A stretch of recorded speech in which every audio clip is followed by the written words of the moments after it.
پکاری لاش پہ زہرا میرے حسین حسین، ارے کفن بھی تو نے نہ پایا میرے بسم اللہ الرحمن الرحیم۔ حسین۔ ذکر اس کا جو آج تنہا ہے، مدحت شان کبریا کے بعد، مدحت شاہ انبیاء کے بعد، مدحت شاہ انبیاء کے بعد ذکر مظلوم کربلا کیجئے، ذکر اس کا کہ زندگی جس کی زیر دامان مصطفیٰ گزری، ذکر اس کا جو آج ہے تنہا، جس پہ ظلم و ستم کی حد ٹوٹی، ذکر ان اشکبار آنکھوں کا سامنے جن کے پھول مرجھائے، اور پھر ان ضعیف ہاتھوں کا جانے کتنے ہی بے کفن لاشیں ان کو پھیلے ہوئے جو دیکھا تو مسکراتے ہوئے سمٹ آئے۔ ناظرین کرام، ہم امام علی مقام کے فرق اطہر سے متعلق گفتگو کر رہے ہیں، اور امام علی مقام نے ثابت کر دیا اپنے عمل کے ذریعے سے کہ اسلام زندہ ہوتا ہے ہر کربلا کے بعد، اور حق طاقت ہے۔ امام حسین اپنے نانا کے مشن کے حقیقی وارث تھے،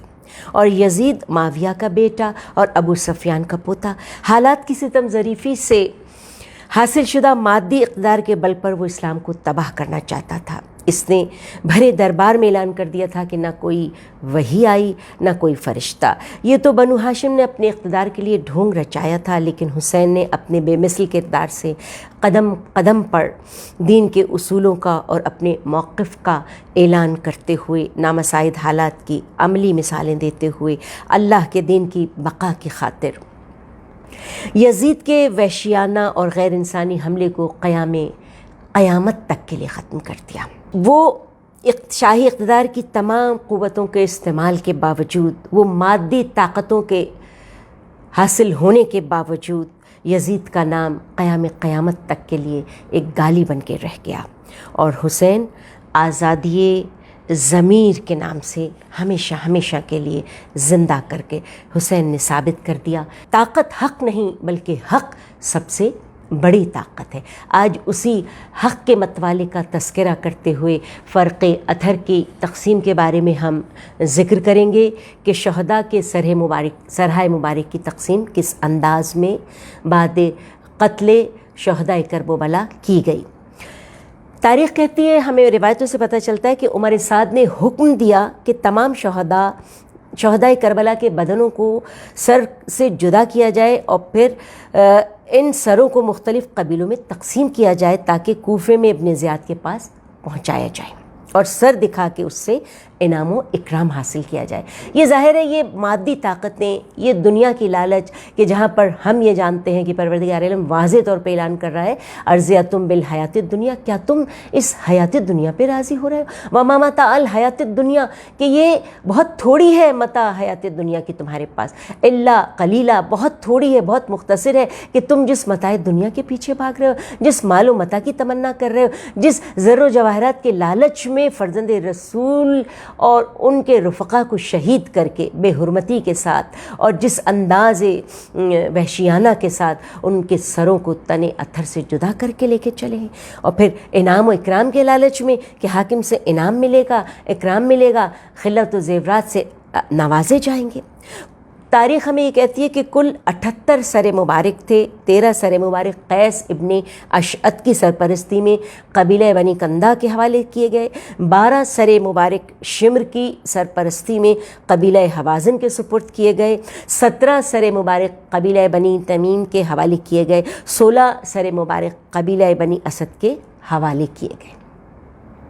7 سر مبارک قبیلہ مذہب کے سپرد کیے گئے، جو کل 65 سر مبارک بن جاتے ہیں۔ ان باقیوں کو دوسرے مختلف قبیلوں میں تقسیم کر دیا گیا۔ لیکن مناقب ابن شہر یعقوب کی کتابوں میں ذکر ہوا ہے کہ 20 سروں کو حوازن کے سپرد اور 19 سروں کو تیمیم کے قبیلے میں اور 9 سروں کو بنی اسد کے حوالے، باقی قبائل کے درمیان 9 سروں کی تقسیم کیا گیا، اور قبائل میں قبیلہ بنی مہزج کو ذکر نہیں کیا۔ کل 17 سروں کا ذکر ملتا ہے، اور اگر آج بھی ہم شام جائیں تو سرحائے مبارک کے وہ مقامات زیارت کے لیے رکھے گئے ہیں کہ جہاں پر میرے چوتھے امام سید الساجدین زین العابدین کو رہائی کے بعد اپنے بابا کا سر ملا اور سرحائے شہداء ملے تھے اور ان سروں کو دفن کیا گیا تھا، تو وہ مقدس مقام آج بھی شام میں موجود ہے۔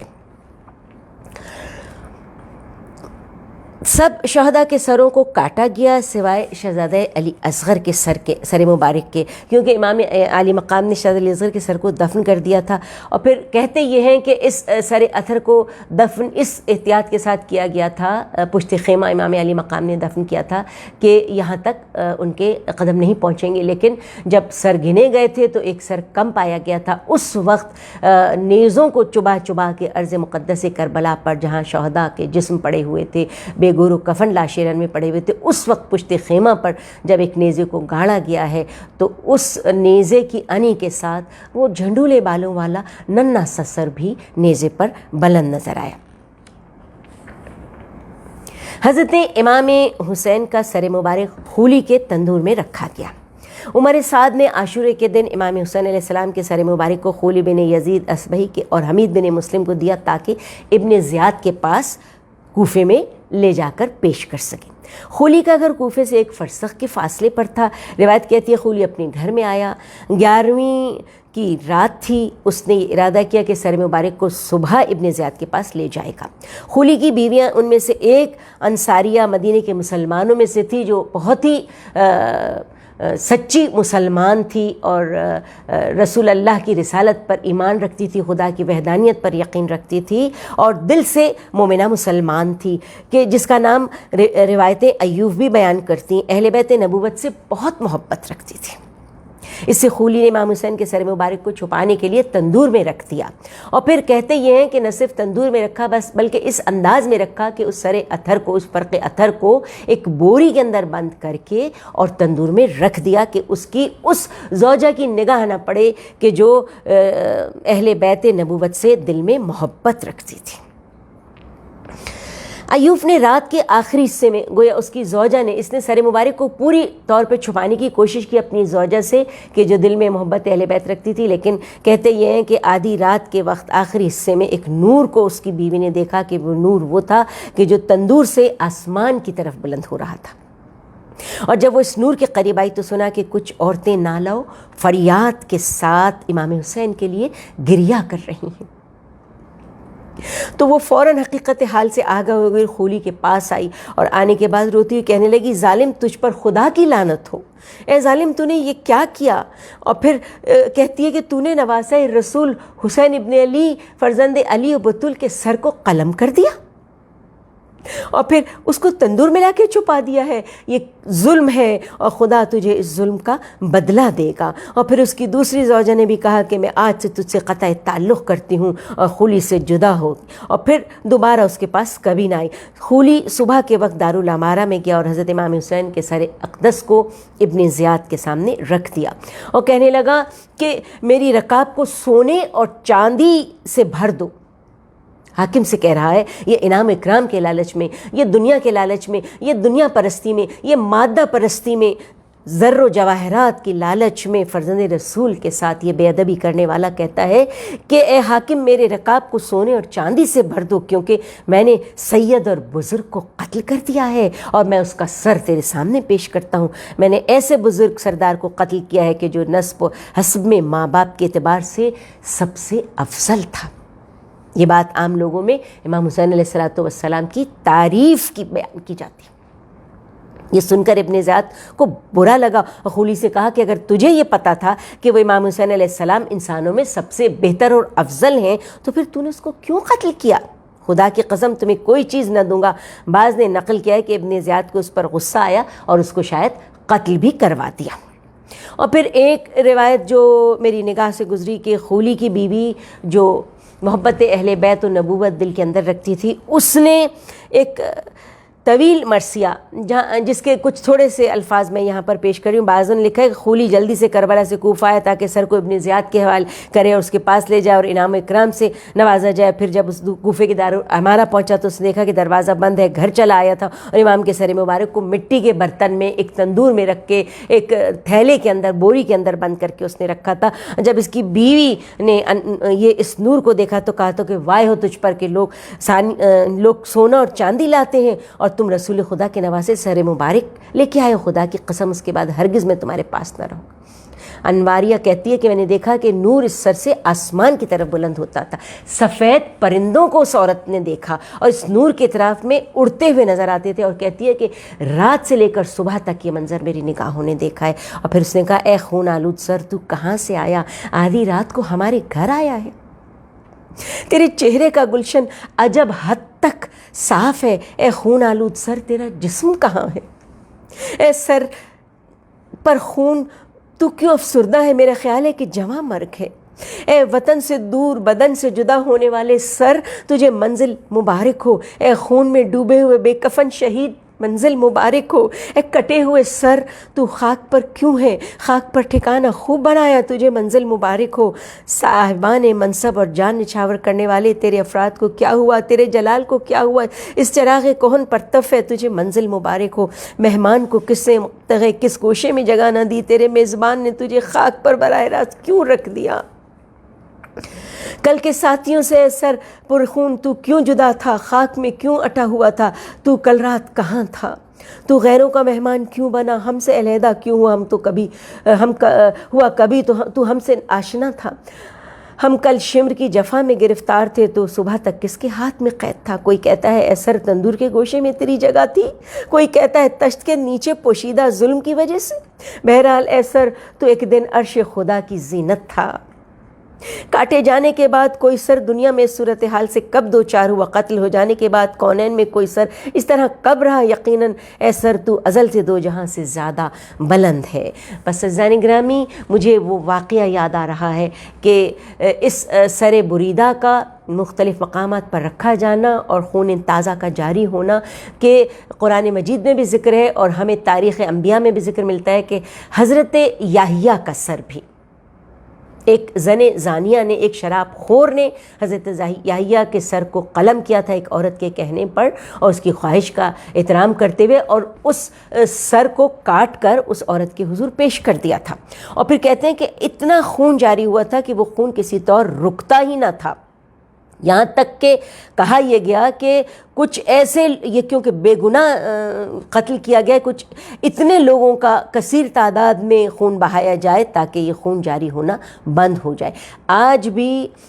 شام میں یہ سر مسجد میں اس مقام پر کہ جہاں رکھا گیا تھا حضرت یحییٰ کا سر وہ مقام موجود ہے. لیکن کہتے یہ ہیں کہ امام عالی مقام کی قربانی اس سے بلند تر ہے اس سے عظیم تر ہے اس لیے کہ امام عالی مقام اگر صرف اپنے سر کی قربانی دینا مقصود ہوتی تو امام کے لیے کافی تھا کہ سب سے پہلے آپ چلے جاتے. نہ علی اکبر نہ علی اصغر نہ انصار نہ احباب اور اپنے سر کی قربانی راہ خدا میں پیش کر دیتے.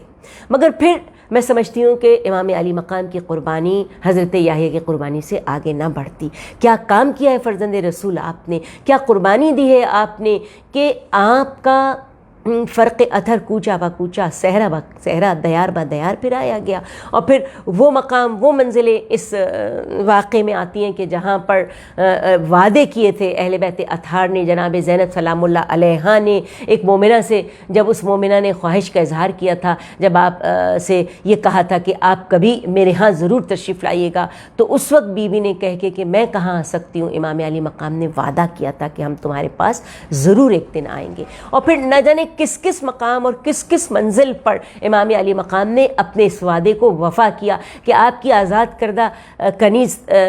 جناب شیریں کا ذکر بھی ہمیں ملتا ہے. ایک طویل مرثیہ جناب شیریں کا ہمیں اس سلسلے میں ملتا ہے کہ جہاں پر فرق اتھر امام علی مقام آیا اور پھر شیری نے سر و سینہ پیٹ لیا اور پھر کہا کہ میں نے تو اس عالم میں آپ کو نہیں چاہا تھا کہ اس طریقے سے کہ جہاں پر شہداء اسیران کرب و بلا بے جرم و خطا گنہگاروں کی صورت میں لائے گئے اور فرق اطہر لایا گیا، اور پھر عزیزان گرامی یہ فرق اطہر امام عالی مقام کا کوچہ با کوچہ دیار با دیار اسی عالم میں لئی پھراتے رہے، اور کہتے یہ ہیں کہ انعام و اکرام کی لالچ میں جلدی جلدی منزلوں کو طے کرتے تھے، اور پھر ان خفیہ راستوں سے کبھی کبھی گزارتے تھے کہ کہیں رات میں شبخوں مار کے کوئی ان سے اس فرق اطہر کو نہ لے جائے، کیونکہ بڑے انعام کا وعدہ تھا، بڑے اکرام کا وعدہ تھا ان لعینوں سے کہ انہیں بہت بڑا انعام و اکرام دیا جائے گا۔ پھر ایک روایت ہمیں اسی فرق اطہر کے متعلق ملتی ہے کہ جہاں پہ زید بن ارقم نے کوفے کے ایک مقام پر اس فرق اطہر کے اس سر بریدہ کے جنوں کے نیزہ پہ بلند تھا لبوں کو ہلتے ہوئے دیکھا، اور جب نزدیک پہنچا ہے امام علی مقام کے لبہائے مبارک با اعجاز امامت ہل رہے تھے، اور پھر زید بن ارقم کی روایت ہے، کہتے ہیں کہ سورہ کہف کی تلاوت کرتا ہوا، ان آیات کی تلاوت کرتا، مختلف آیات ہیں سورہ کہف کی تلاوت امام علی مقام نے کی، اور پھر زید بن ارقم کہتے ہیں کہ واقعہ فرق اطہر امام علی مقام کا اصحاب کہف کی طرح عجب واقعہ ہے کہ نوک نیزہ پہ بلند ہے، سر کو تن سے جدا کر دیا گیا ہے، لیکن آیات قرآنی کی تلاوت کر رہا ہے کہ اعمال صالحہ کو پروردگار عالم اس انداز سے اپنے بندوں کے قبول کرتا ہے کہ جس طرح سے امام علی مقام سرکار سید الشہداء فرزند رسول امام ابن امام امام حسین کے اعمال کو قبول کیا، اور پھر یہ کوفے سے کربلا سے کوفہ اور کوفے سے تابہ شام منزل با منزل آلام و مصائب کی منزلوں کو طے کرتا ہوا یہ فرق اطہر چلا ہے، اور نہ صرف بڑھا ہے بلکہ قرآن اور اہل بیت کا ساتھ جیسا حکم ہوا، جیسا روایت میں آیا، جیسا حدیثوں میں بیان کیا گیا کہ قرآن اور اہل بیت میں جدائی نہ ہوگی، تو ہم یہ دیکھتے ہیں کہ سر کو اگرچہ تن سے جدا کر دیا گیا لیکن قرآن اور اہل بیت میں جدائی ہمیں نظر نہیں آتی، کہ آیات قرآنی کی تلاوت کر رہا ہے فرق اطہر۔ اور ایک موقع ہمیں ایسا بھی نظر آتا ہے اس تن اطہر کے متعلق کہ جب شام کا بازار ہے اور شام کی عورتیں تماشا دیکھنے کے لیے آئیں، اور چھوٹے بڑے نیزوں پہ جب سرائے شہداء نظر آتے ہیں، ایک کوٹھے پر روایت یہ کہتی ہے کہ ایک بوڑھی عورت تھی کہ جو چند عورتوں کے ہمراہ ان قیدیوں کا اور ان سروں کا تماشا دیکھنے کے لیے بیٹھی ہوئی تھی۔ ناگاہ اس کے نزدیک سے ایک سر ایسا گزرا کہ جو کڑیل جوان کا سر تھا، جو نوجوان کا سر تھا، جس کی پیشانی آفتاب و مہتاب کی طرح چاند کی طرح چمک رہی تھی۔ وہ عورت کوٹھے سے اتر کے آئی اور اس سر کے گرد عورتوں کے ساتھ کھڑی ہو گئی اور کہنے لگی کیا چاند سی پیشانی ہے اور کیا حسین جوان جس کا یہ سر دکھائی دے رہا ہے، میں دعا مانگ رہی ہوں۔ اور تمام عورتوں سے کہتی نظر آتی ہے وہ بوڑھی عورت شام کی کہ دیکھو میری دعا پر تو آمین کہنا کہ جس وقت اس جوان کا سر تن سے جدا کیا گیا ہو تو اس کی ماں نے نہ دیکھا ہو، کیا حسین جوان ہے۔ کہتے یہ ہے، روایت یہ نظر آتی ہے کہ بے کجاوا ناقے سے ایک ماں نے پکار کے اس بوڑھی عورت کو جواب دیا ایسا نہ کہنا، میری نگاہوں کے سامنے میرے کڑیل جوان شبیہ پیمبر علی اکبر کا سر تن سے جدا کر دیا گیا، اور جب تک جیوں گی دکھیاری ماں علی اکبر کا ماتم کروں گی۔ ہمارا لاکھوں درود و سلام ان مخدرات عصمت پر، کربلا کی ان باعظمت ماؤں پر، کربلا کی ان باعظمت بیبیوں پر کہ سر پہ ردا نہیں ہے، چھوٹے بڑے نیزوں پر سرائے شہداء ہیں، اور اس شان عظمت کے ساتھ کہ ان میں سے کوئی پشیمان نہیں ہے، ان میں سے کوئی پریشان نہیں ہے۔ ہاں عزاداران امام سید الشہداء کہ ہم یہ سمجھتے ہیں، اور مجھے کہہ لینے دیجیے ایک جملہ، کہ وہ لئیں جسے دراصل اپنی فتح کا جشن سمجھ رہے تھے، کہ تماشے کرتے ہوئے تاشے باجے بجاتے ہوئے لوگوں کو اکٹھا کرتے ہوئے کوفہ اور شام کے بازاروں میں کہ آؤ تماشا دیکھنے والوں کے تمہارے شہر میں قیدی آ گئے ہیں، ایک باغی نے بغاوت کی تھی، اس کا سر کاٹ کے اب حاکم کے دربار میں لے جایا جائے گا اور قیدیوں کا تماشا دیکھنے کے لیے آؤ۔ تو میں سمجھتی ہوں کہ جس کو وہ اپنی جانب سے اپنی فتح کا جشن سمجھ رہے تھے اور تازیانے تاشے بجا رہے تھے، دراصل انہی کے ہاتھوں ان کی شکست کا اعلان تھا۔ میرا سلام ثانیہ زہرا بنت علی جناب زینب سلام اللہ علیہ آپ پر کہ آپ کے خطبات نے ان کے تمام خوابوں کو چکنا چور کر دیا۔ میرا سلام اس بیمار امام پر جو طوق السلاسل میں اسیر تھا، کہ جس نے ہتھکڑیاں اور بیڑیاں سنبھالے ہوئے لکڑیوں کے ممبر پر اس انداز امامت کے ساتھ خطبہ دیا ہے کہ پورے دربار میں حاکم کے خاموشی اور سناٹا چھا گیا۔ بس سزاداران امام تاریخ کہتی ہے سجاد اسیر جور ہوئے، افسوس کسی نے یہ نہ کہا، یہ پاؤں ستون کعبہ ہیں، ان پیروں میں زنجیر نہ ڈال۔ کاری لاش پہ زہرا میرے حسین حسین، ارے کفن بھی تو نے نہ پایا،